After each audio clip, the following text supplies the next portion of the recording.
Hello students, let's see the question. So the question is having assertion and reason.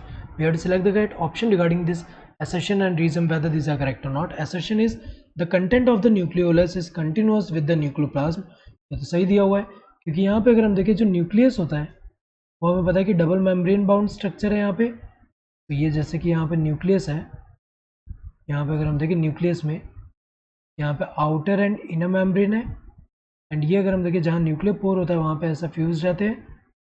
यहाँ पे जहाँ पे nuclear pore है वहाँ पे दोनों ऐसे फ्यूज हैं। तो अगर हम देखें यहाँ पे दो जो मेम्ब्रेन है आउटर एंड इनर, इनके बीच की जो स्पेस है उसको हम क्या बोल रहे हैं, पेरीन्यूक्लियर स्पेस। और यहाँ अंदर क्या है, जो मैट्रिक्स है न्यूक्लियर मैट्रिक्स, इसी को हम क्या बोलेंगे, न्यूक्लियोप्लाज्म। न्यूक्लियोप्लाज्म। और यहाँ पे अगर हम देखें ऐसे पेरिकल, यहाँ पे क्या प्रेजेंट है, न्यूक्लियोलस। न्यूक्लियोलस।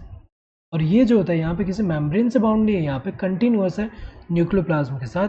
और इसके अंदर हमें पता है कि एक्टिव राइबोसोमल आरएनए जो होता है उसका सिंथेसिस होता है। तो अगर हम देखिए तो सही दिया हुआ है कि इसका जो कंटेंट है न्यूक्लियोलस का वो कंटिन्यूअस है न्यूक्लियोप्लाज्म जो है उसके साथ। रीजन क्या दिया, nucleolus is not membrane bound, ये सही दिया हुआ है। ये मेम्ब्रेन बाउंड नहीं है इसलिए क्या है, कंटिन्यूअस है ये जो न्यूक्लियोप्लाज्म के साथ। तो ये दोनों सही है, रीजन करेक्ट एक्सप्रेशन है असर्शन का। Both assertion and reason are true and the reason is a correct expression of the assertion, सही है, दोनों true and reason correct expression है असर्शन का।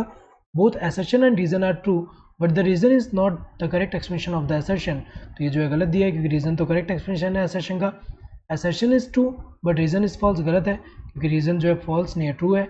Both assertion and reason are false, गलत है क्योंकि दोनों फॉल्स नहीं दोनों ट्रू है। Correct answer would be this first one. Hope you understood the question. Thank you and all the best.